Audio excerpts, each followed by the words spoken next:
So if you know me personally or you know my channel, you know I've been writing code for more than 15 years now, and I've been working with software and technology and servers, etc., for a long time, and I've spent hundreds of thousands of hours doing this type of stuff. So when I think very technical, and I only look at the things that can be fast and are going to work well. I don't just look at the new silver bullet. I don't think, oh, it's going to be great just because everyone says it's great. I always go for the things that are really good, intrinsically really good, and are going to be good in the future regardless of what happens. And I try and forget about the hype.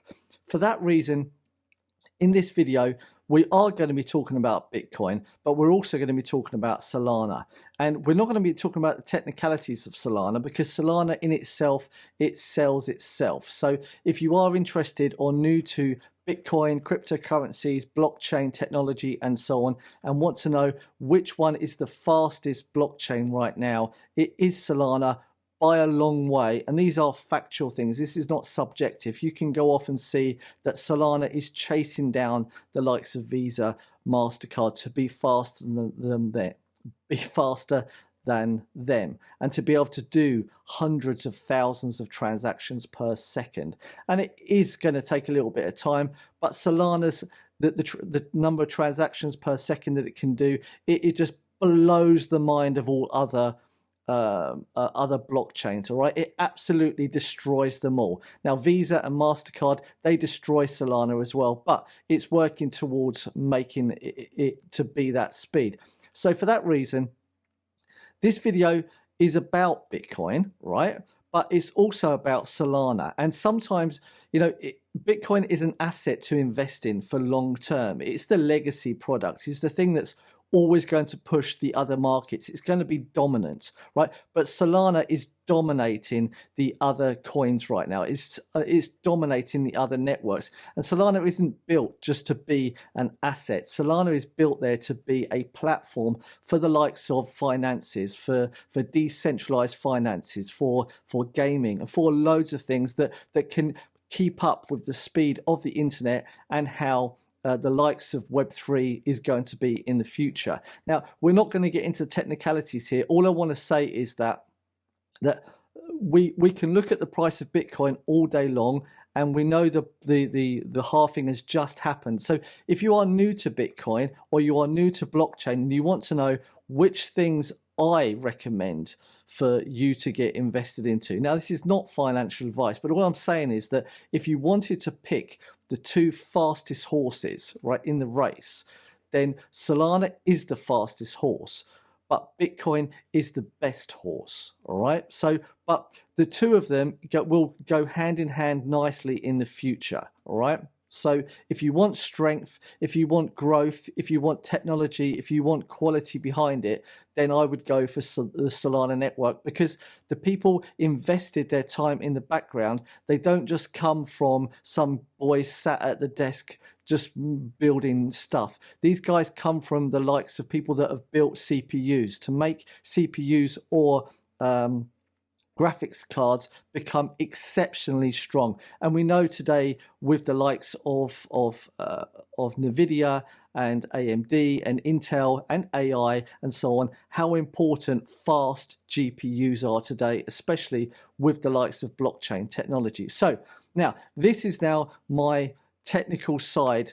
This is me now giving you my insight as a software developer, as someone very, very much up to date with how technology is today. We can see the likes of Tesla with their full self-driving car, with their cars. You know, they now have the best car on the market for the cheapest price, and they will continue to get better and better and better. So if you wanted to buy the best, most safest electric car today, you would buy a Tesla. And I'm sorry, I love Audi, I love all of these other car manufacturers, but if I'm going to buy an electric car, which I will do in the future, I will only buy Tesla. There is no other car that I'm ever going to buy apart from a Tesla. So I'm just going to wait until one, I can use a Tesla and it is the best car possible for me to buy.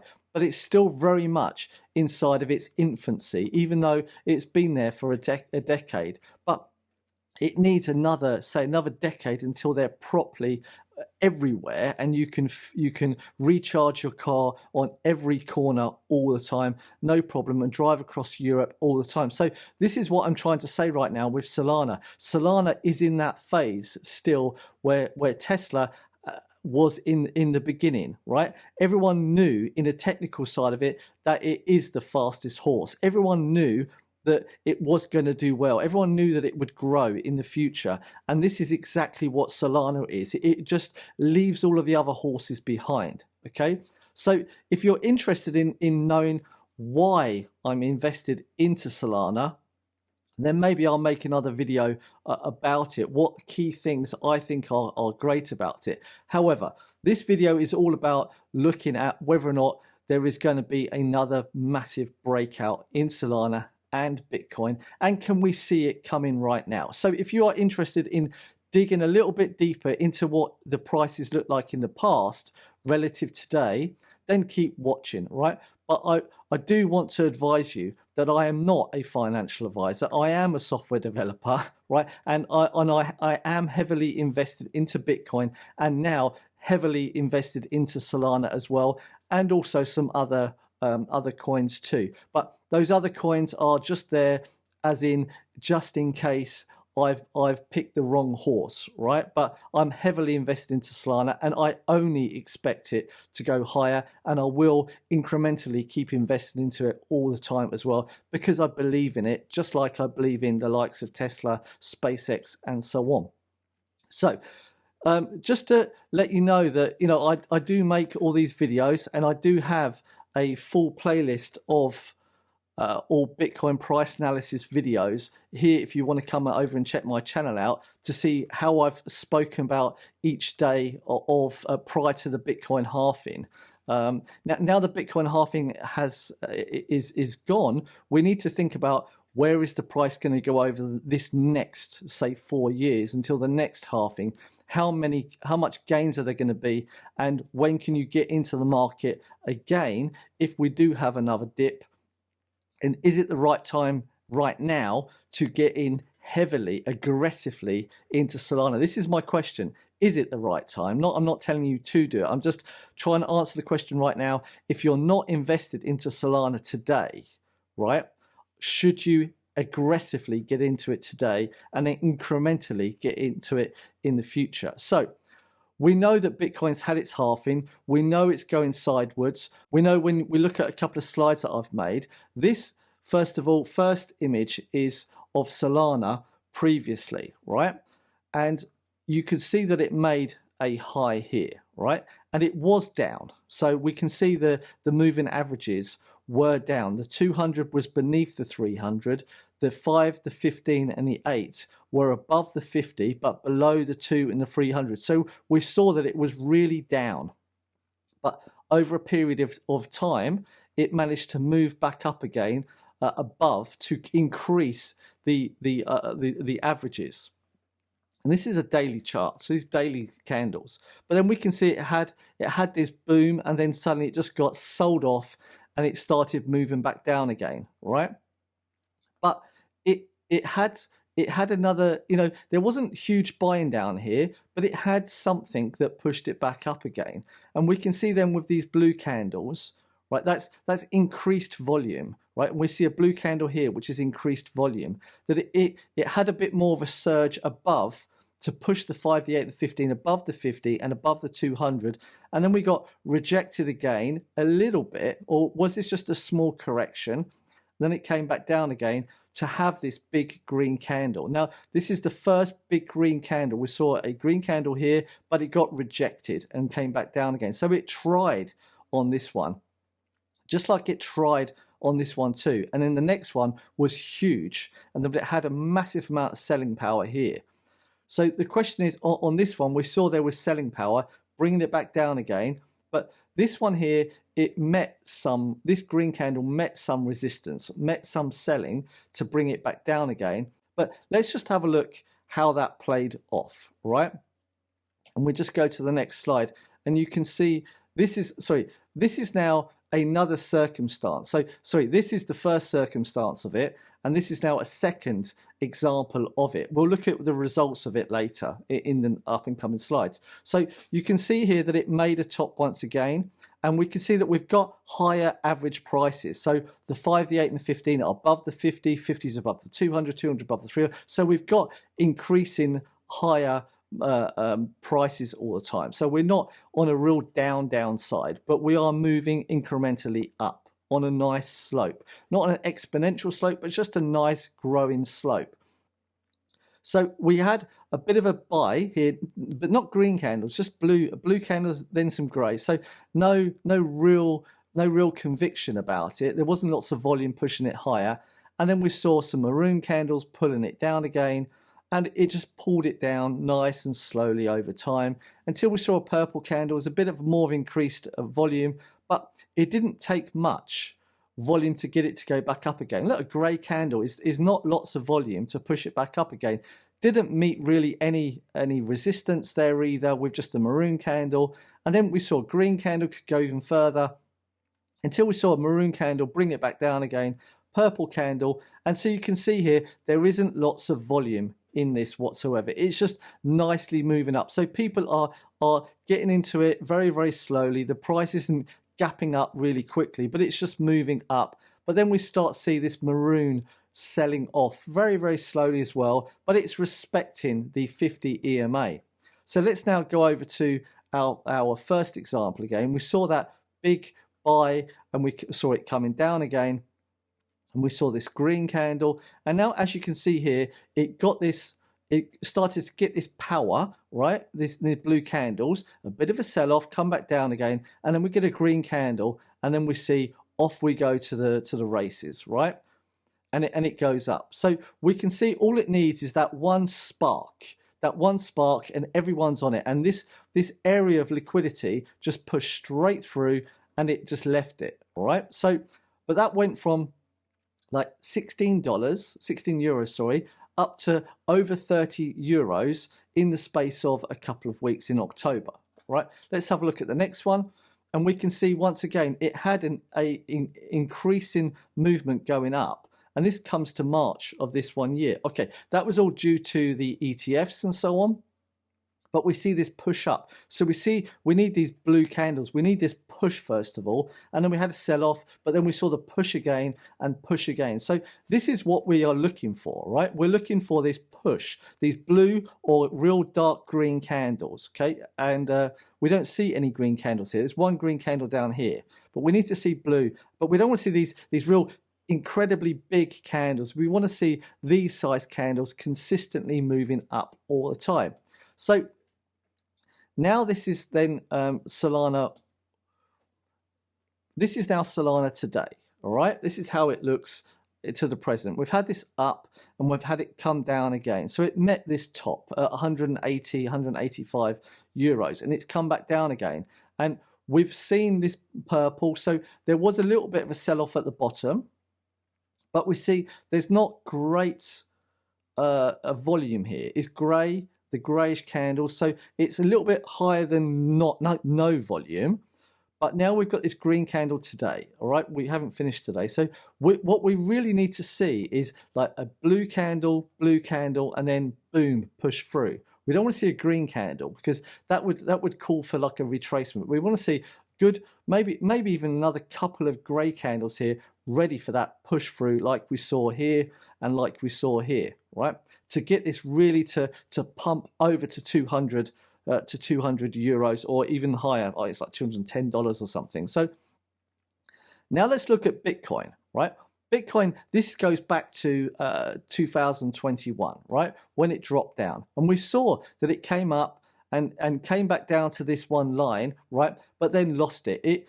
The averages, they moved beneath the 50 and they never could return once again. And we know how this story played out now, but it didn't have that buying power to return the prices up again. It didn't have that. So we saw that there was a lot of wicks at the top selling it off. So the pressure was really going down. We can see this. So now let's look at today. We saw it come up, back down again. We saw there was an equal amount of selling as there was buying over a 2-day period. But in the end, the buying pressure was enough to push it back up again, but not to make a new high. And we saw the sell-off, but it could only sell it off to say like 60% of it, ready to then be returned up. And we don't see huge volume here, right? We see that it moved up relatively easy once again, back up to say the 66,000 mark. But there weren't any like red candles, like red candle here.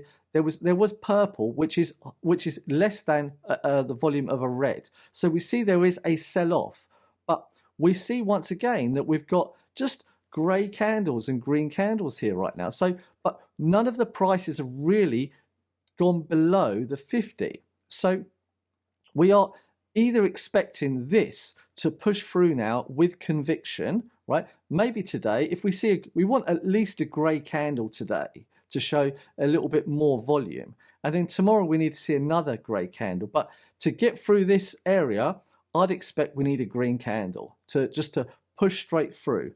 And yes, we're more than likely to see a red candle after that, bringing it back down to say the 67,000. But that's where we expect to see this type of movement after it. So this is what we could expect to see. Now, if we put them two side by side, you can see that it had strength going up, but then it lost it. And here it had strength, but it didn't have much strength afterwards. But it had the strength to get a high, make a new high with regards to the second one and come down again. So the strength wasn't there last time, but it is here this time. So we could expect to see higher highs on this. So coming back over to the chart now, we've looked at the likes of Bitcoin, where it could go, right? On a weekly basis, on a weekly time frame.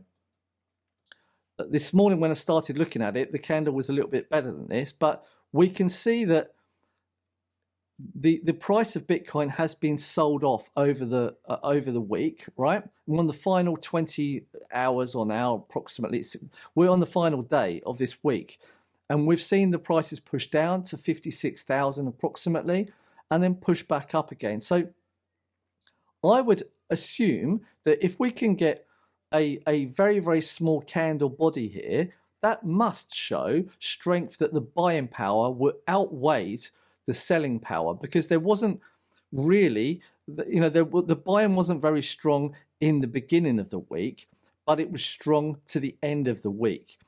Is this a signal to say to us that there is strength, especially with the halving as well? And are we then going to see a good candle pushing it up? We saw this kind of consolidation here. And are we going to see some more consolidation here? Is it going to take some more weeks? Or is this the final one to see the push up? Or is this just a trap, right? And then price is going to come back down again. Only time is going to tell, and right now we are speculating of what's going to happen. So if you are going to gamble, you will be speculating, because this can go in all directions, and the longer it happens, the more aggressive the move will be, in my opinion. You see 1, 2, 3, 4, 5, 6, 7, 8, 9 weeks it literally went sideways. And here, let's just say this is sideways, 1, 2, 3, 4, 5, 6, 7. So we've got maybe 2 more weeks of going sideways before we statistically see some move going up. And if we come down here, there we saw that's more than 9 weeks going sideways. And there we saw 3, 6, 8 weeks going sideways at 15. But this could be the play that's going on, right? And there we see 3, 6, 9, 12, 15, 18, 20. So nearly, let's just call it half a year of going sideways to a spike going down. And this is the trap I'm talking about, right? This spike going down is to make people think. And even here, look, make people think it is going up again, to bring it back down again, give people the hope here, and then just to spike it down, back down again to try and suck out anyone's hope. If they did have, this could have been the final straw of their hope, then you suck it back down, capitulate, and then buy it back in again. So are we going to see any of this trickery right now? And how can you secure, if you haven't invested right now, then should you get in today? This is the question. And when you look at this, Economics 101 says no. It says no all day long, right? No matter which book you want to read, Economics 101 will tell you no, no, no, right? So only go with the market.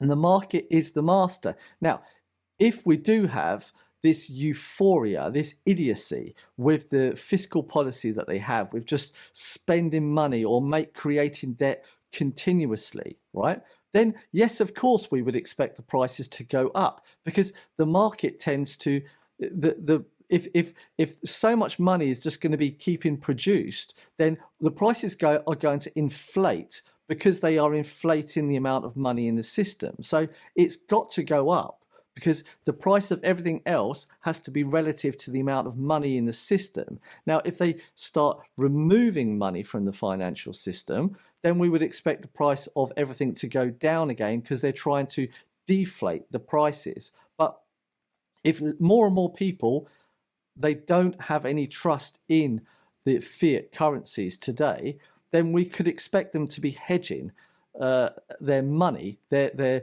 debasing money into something that has a possible chance of, over like a year or 2 years or 3 years, being worth more in the future. And there's a very, very high chance, high reward, there's high risk and high reward, that if you put your money in today into Bitcoin, it will be worth more in the future.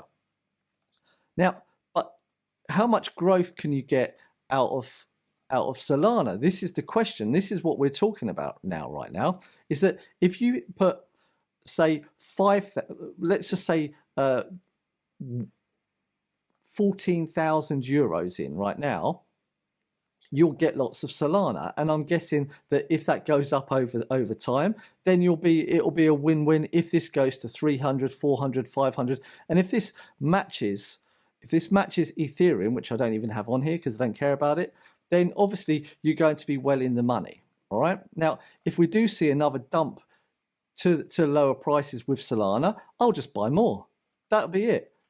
I'm just going to keep buying more, because I have faith that Solana will deliver in the future, because it has a good platform for fast financial transactions and a lot more. So right now we can see this possible bottom. I don't want to call it a bottom.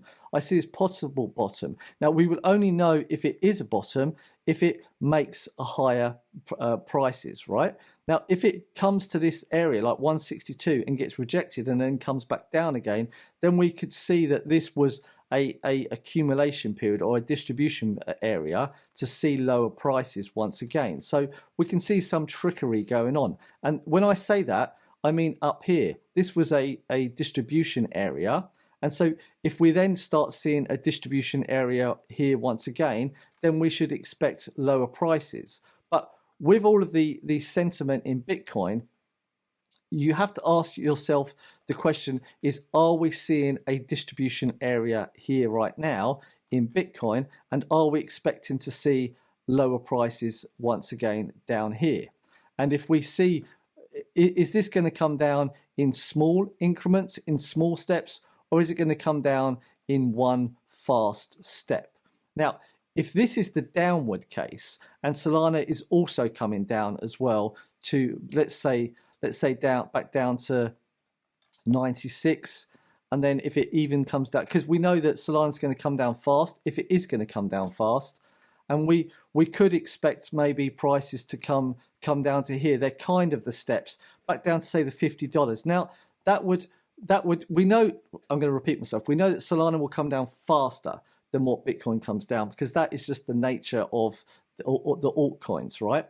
But if Bitcoin is going to see lower lows before it sees higher highs, right, then we should expect to see prices come around this area.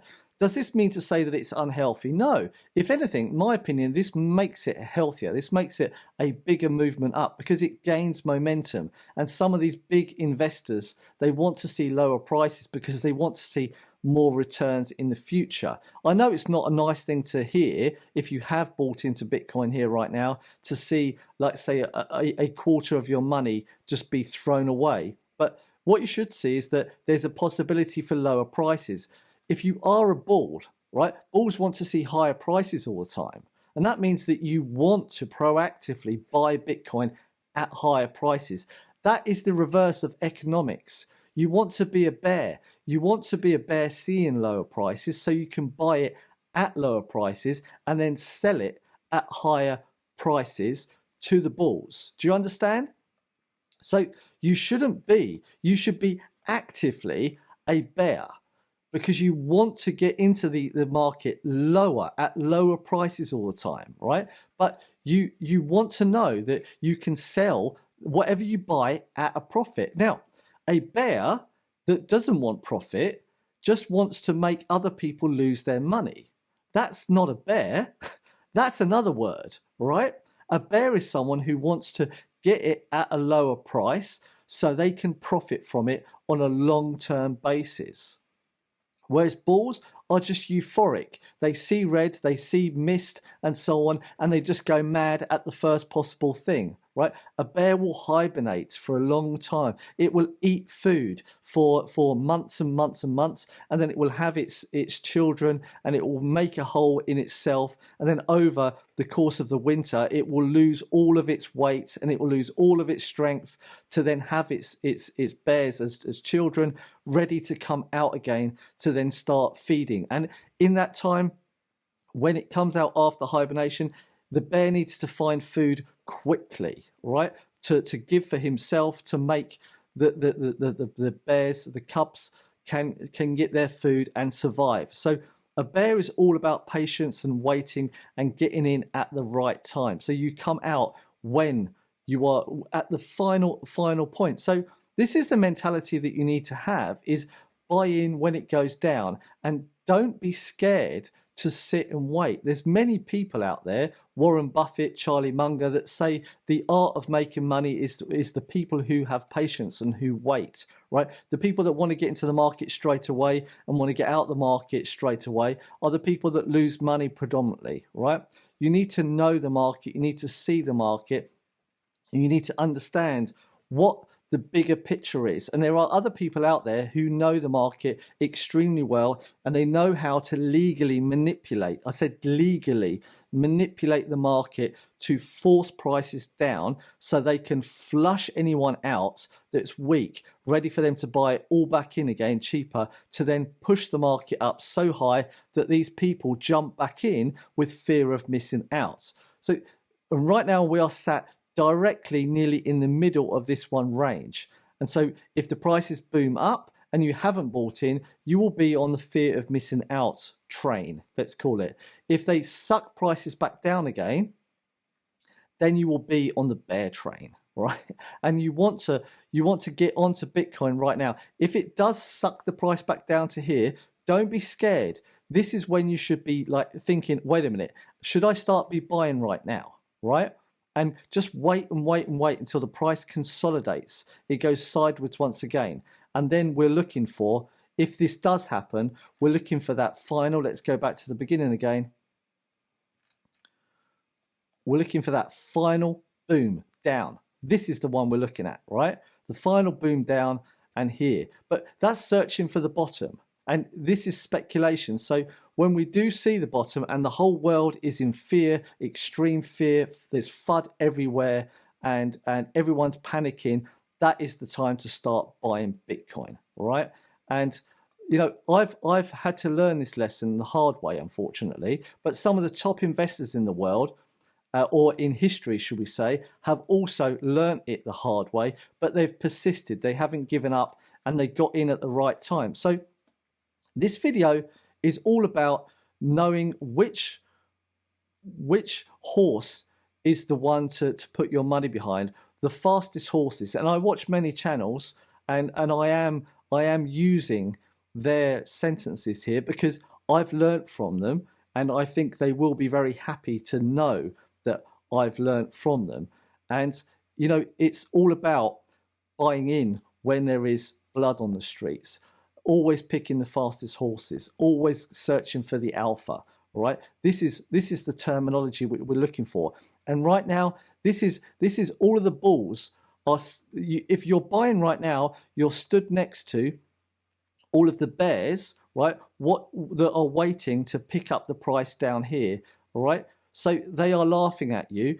And, you know, when you get into Bitcoin, the person you buy that Bitcoin from is likely just been in profit. So why are you buying from them? You want to buy Bitcoin from people that are capitulating, right? Not buying from people that are taking profits and going spending your money on champagne and holidays and so on.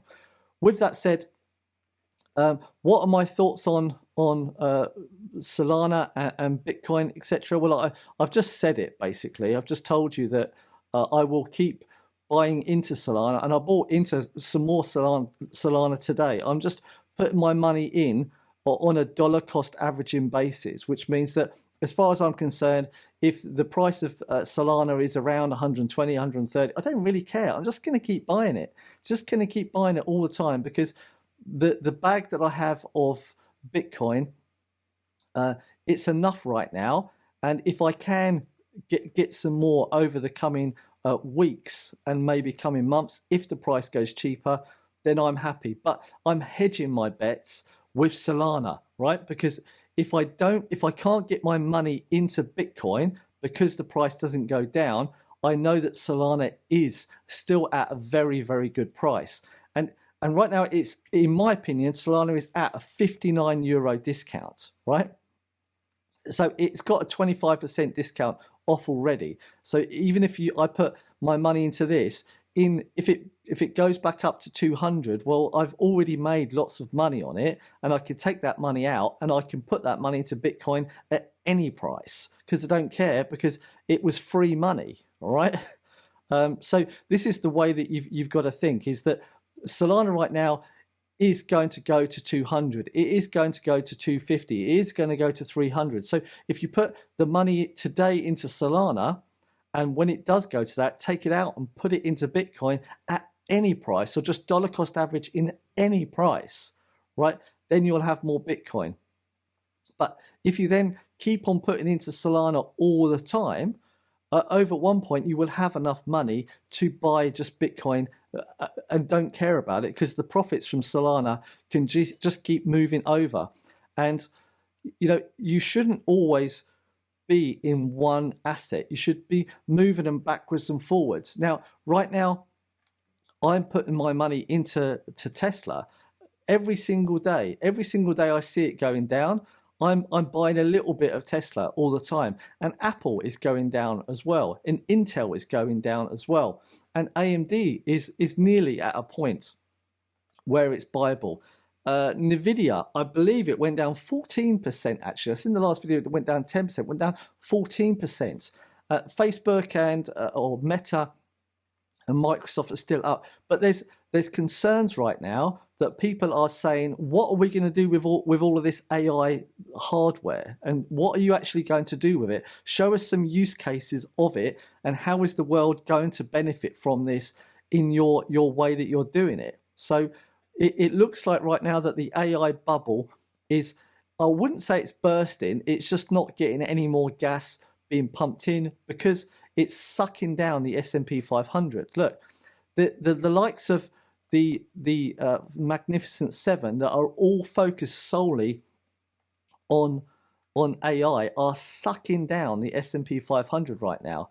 And if they keep at it, it will bring down the other companies too as well.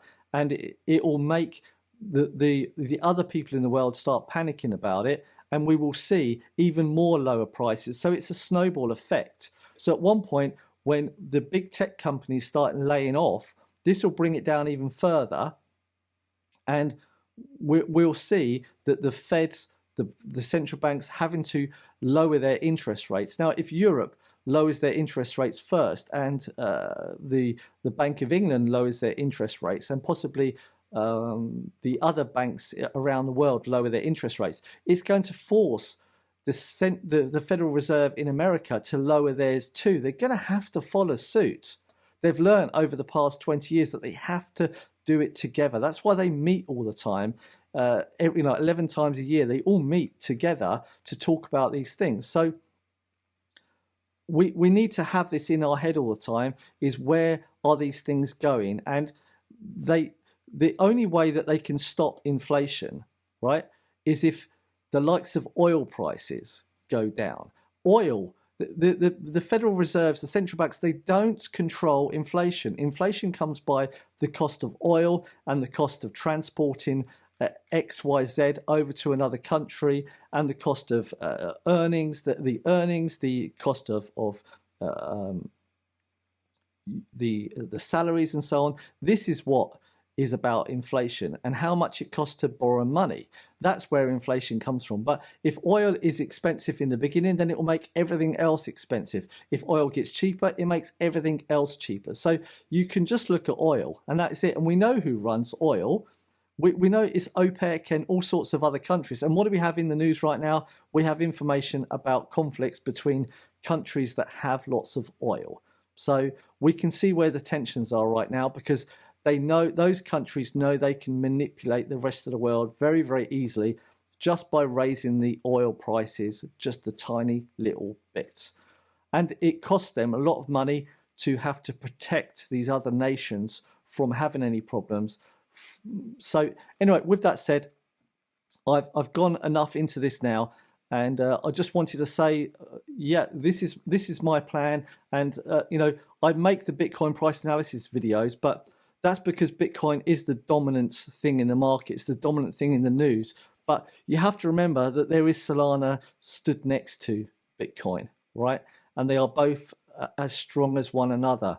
And Bitcoin will make Solana stronger. And the more and more people that adopt Solana will push the price of Bitcoin even higher, because it means more and more money goes into the cryptocurrency world ecosystem, right? And the more adoption that the world has of cryptocurrencies, the more people will come in, and the more the central banks, the institutions, the other banks, the countries, the billionaires, more they will have to come in. And the more scarce Bitcoin gets, the more the price goes up. And that goes back to the beginning again, is that then Solana will then go up. And it's just a vicious circle going round. But if you've got into Bitcoin at the beginning, because we are at the beginning still, you know, when countries start using it and everyone starts using it, you can go and buy a bag of sweets with Bitcoin on every shop corner. That's when you know that you need Bitcoin, right? Because you actually need it. And right now you don't need it, but it's really good thing to have for the future to possibly retire on. And I would advise, if you are interested in this topic, just to YouTube or Google retire on Bitcoin or retire on Solana. And there's a few great videos out there to watch on that. And I would highly suggest you do watch these things. With that said, thank you very much for watching. If you do like my videos, if you do like my content, then come over to my channel and subscribe. And please like the videos. I do spend a lot of time researching this stuff, and I would be very grateful for it. If you don't want to, don't want to. It doesn't bother me, just as long as you get something out of it. Thank you very much for watching. My name is David Dawn. It is the 21st of April 2024, 9:53 Central European Time. I thank you very much. I hope you've had a nice weekend. And if you are watching the football, hopefully Borussia Dortmund beats Leverkusen today in the Bundesliga at home. So with that said, thank you and goodbye.